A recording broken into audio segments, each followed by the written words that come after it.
Congratulations to Liverpool, who have won the 2024-2025 Premier League season. It's all done and dusted now for the very, very top of the table, and it's all done and dusted for the relegation clubs as well. The three that came up last season have all gone down, unfortunately. So all that remains to be played out this season are those Champions League, Europa League, and the Mickey Mouse, was it the Conference League as well. But myself and Nathan are here to give you our predictions for game week 35. Last week in game week 34, which has still got one fixture to be played, which takes place on Thursday evening. Top scorer so far on 15.5 points is Redmat 215 and Corksat Can Be. And Corksat Can Be came away with 4 perfect scores so far. But we do turn our attention to game week 35, and it kicks off on Friday evening at the Etihad.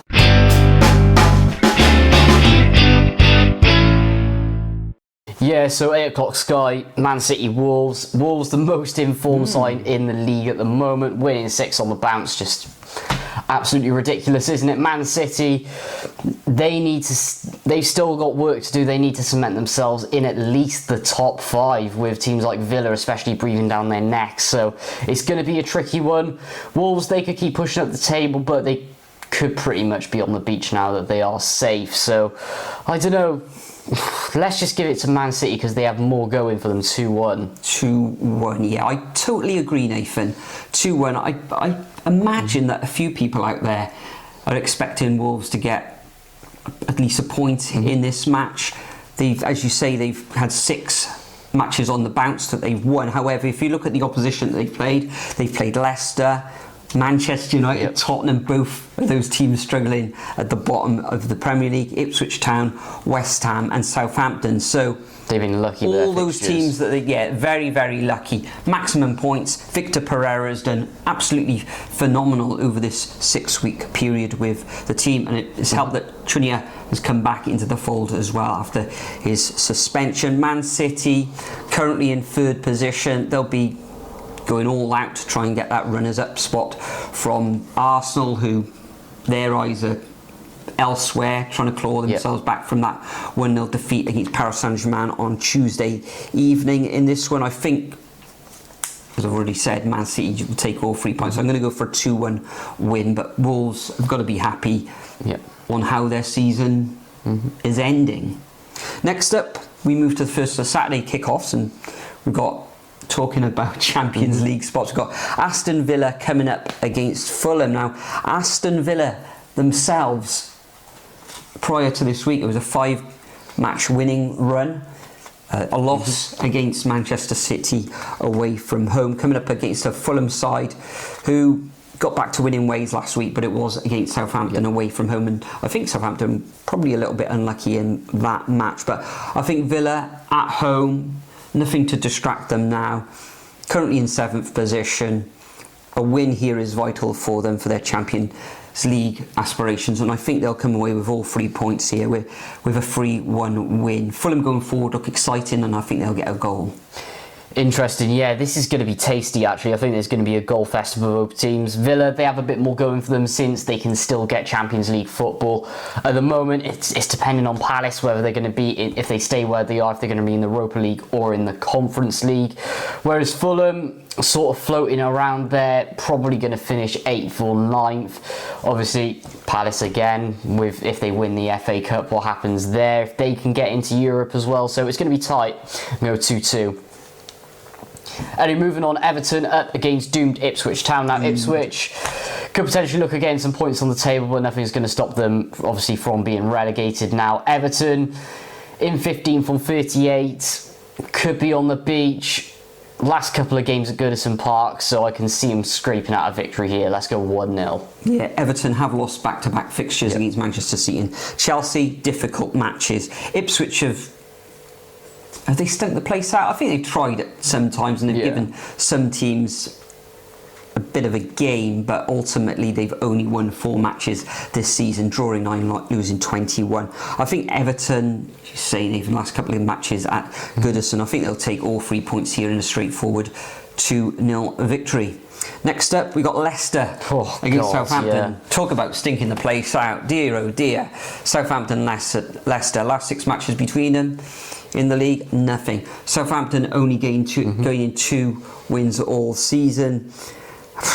Where do you go with this one? Southampton have had a little bit of fight about them in the last few weeks, and they do score. I think they'll score here, but I think Leicester at home will get something. Jamie Vardy's coming to the end of his Leicester career as well, so I'm going to go for a 1-1 draw. Yeah, I was tempted on saying Leicester, but they look absolutely dreadful at the moment. I genuinely can't pick these two sides apart. Southampton, they just need the 1 point to beat Derby's point record, which, in that case, with them both being down, Southampton need to get some points on the board, don't they? But I can't see either of them scoring. I unfortunately and this is only because Leicester are so bad at the moment, I unfortunately think Southampton are going to have a higher total than Derby. So I'm going to go a 0-0 draw in this one.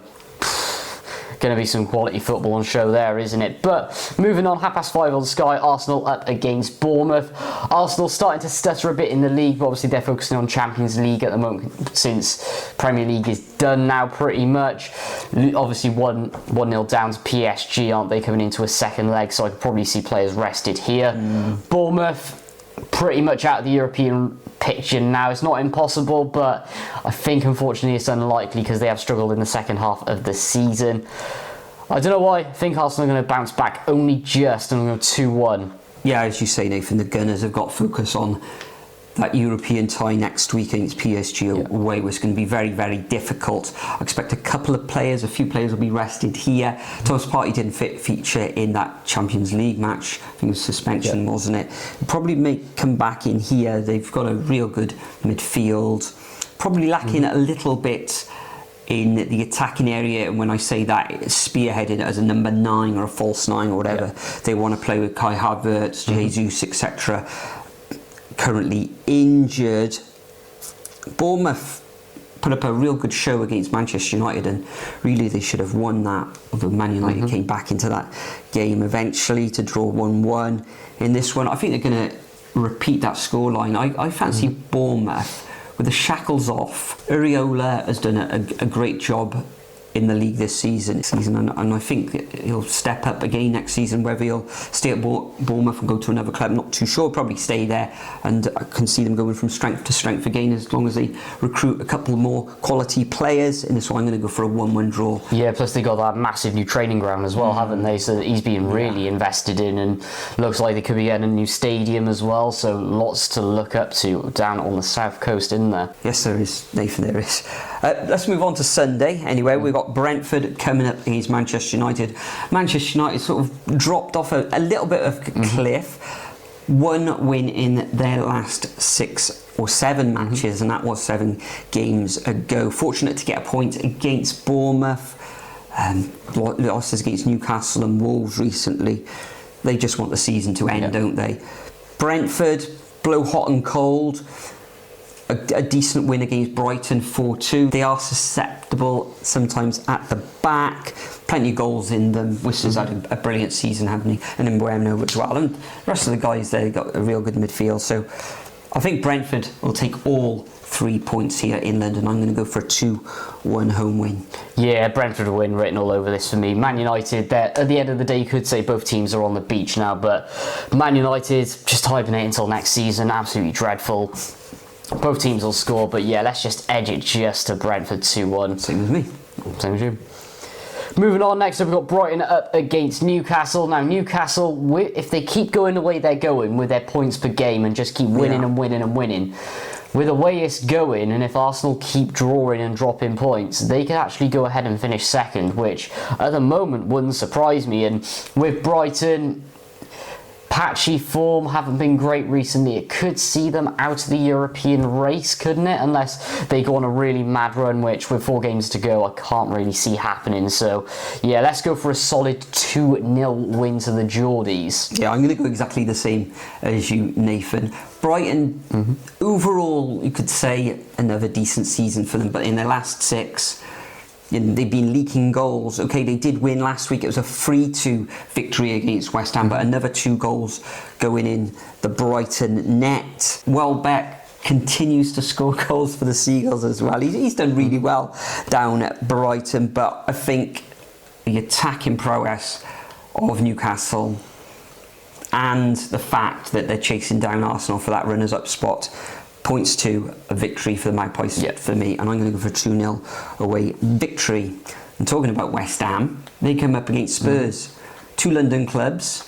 One in dire form, the other in dire form. Well, yeah, exactly. Both of these teams, both sets of fans, must be fuming with the way their seasons have gone.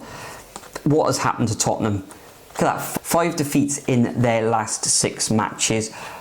Humiliated at Anfield, where Anfield were going for the title. 5-1 is probably unacceptable, but Liverpool at home going for the title, no, it was expected a victory, but Spurs, just where's the fight? West Ham, they got talent through their ranks, but just haven't done it this season. 9 wins in 34 matches. Okay, they're safe, and they didn't really look like they're going down. But a defeat against Brighton last time out, when Brighton shipped goals, they did score a couple of goals in this one. So difficult. It looks like a draw, but I'm actually going to go for a West Ham win at home. Give those Hammers fans something to shout about. I'm going to go West Ham 1, Spurs 0. Yeah, with both teams' form, this has a draw written all over it. West Ham not looking good at all. They're in a bit of a rhythm at the moment. Lots of fans calling for Potter to go in the summer as well, which is interesting. And Tottenham, they're just an absolute calamity. There's actually been teams who have been relegated on more points than Tottenham if they don't pick anything up for the rest of the season. I mean, they've only got 1 point than the Cardiff team of 18-19, and we're now in League One, which is ridiculous. So Tottenham they've been just lucky that the bottom 3 have been so bad this season. You could say the same about West Ham, but Tottenham just absolutely embarrassing. So yeah, 1-1. And moving on, 4:30 on Sky, Chelsea against Liverpool. Title wrapped up for Liverpool. Could be on the beach. Arne Slot could just send them out to just smash every other team that for the rest of the season in the last 4 games. Whereas Chelsea need to be cautious on their position in the Champions League spots. They're currently sitting in 5th. Got Forest and Aston Villa both breathing down their necks. They have more going for them. However, I do think Liverpool are going to pick up more points here. Maximum they can get is 94 now, I believe. So yeah, let's go 2-0 to the Reds. 2-0, you don't feel they'll concede. No. Yeah. Chelsea at home against Liverpool. Liverpool, title wrapped up. Guard of honour, which... it was great for Liverpool, but a little bit embarrassing for the teams they're playing, especially with 4 games to go. Chelsea, they shouldn't like that. And as you say, Nathan, currently on 60 points, chasing down these Champions League spots. So they're going to pull it, they'll need to pull it out of the bag. I think they're capable of doing it. It could happen, but I think this Liverpool side probably got a little bit too much quality. They're going to be backed at Stamford Bridge with a great away support, and the Reds behind the goal there, in the corner, isn't it, Stamford Bridge. So I'm going to go for a 3-1 away victory to Liverpool, but I can actually see, in another world, Chelsea winning this match. But I'm going to go for Liverpool win. Liverpool could be on the beach at this point. Chelsea, they have to be getting points if they want to stay in the top 5 this season. So it depends on how much did Liverpool celebrate after. Yes, because they were celebrating well on the pitch. Probably had a drink that evening. When was it? Saturday evening, Sunday evening. So we'll see what transpires, but I'm going to go for a Liverpool win. And the final fixture of this game week takes place on Monday Night Football. Crystal Palace against Nottingham Forest. Both of these were in FA Cup semi-final action last week, with Crystal Palace going through to the final and Nottingham Forest getting knocked out by Manchester City. Had to be a Palace Forest final. That was a dream scenario. This one, again, could go either way. I've been impressed with both of these sides. Palace were excellent in that semi-final against Aston Villa. Really blew them away. They were excellent, and I think they'll take all 3 points here. It could end up in a draw, but I'm just going to edge it to Palace because they are at home, and they got through to the final now. They'll be full of confidence. Nottingham Forest currently in 6th position, 1 win in the last 3. That win against Spurs. So, I think Palace will nick this one 2-1. Yeah, Forest need to keep pushing for points here if they need to get back in those Champions League spots where they've been all season. But Palace, they could sort of be on the beach at the moment, and they do need to put all their eggs in the basket now with the FA Cup now. They can't go down, they can't get into Europe. Another 12th place finish for Palace, isn't it? So, let's go 2-1 Forest. Yeah, saying that with Palace, they've only won once in the last 6 matches Exactly. in the league, but I think they'll do something in this match. So there we have it, guys. Those are our predictions for game week 34. It's been a fantastic season. Just the 4 games to go. If you're playing along at home, then make sure you leave your predictions over at the Superbru website. If you're not, well, can you leave them as a comment below, and myself and Nathan will either have a good laugh, but we read each and every comment as well. We're not going away to Norwich this weekend. Thank God for that. We're going to watch all the football on the TV. Yep. Loads of it. I think there's 12 games all at the same time on Sky in the UK at 12:30, plus all the Premier League action during Saturday, Sunday and Monday. Vlog boys, Nathan. Yeah, we've got Wales coming up, haven't we? Wales in June will be the next video on your channel. Hopefully that'll we'll actually see some wins and a team that actually shows some fight for a change. Brilliant. Thanks for joining us once again. Enjoy the football in the Premier League and whoever you support in the world. But for now, we bid you farewell and we'll see you all next time. Hey, I got something to say. I'm just so sick of hearing everyone complain. I know it's tough and I know there's pain, but hitting bottom is the only way to change. So I'll keep hustling, you keep struggling. Bitch, I'm humbling.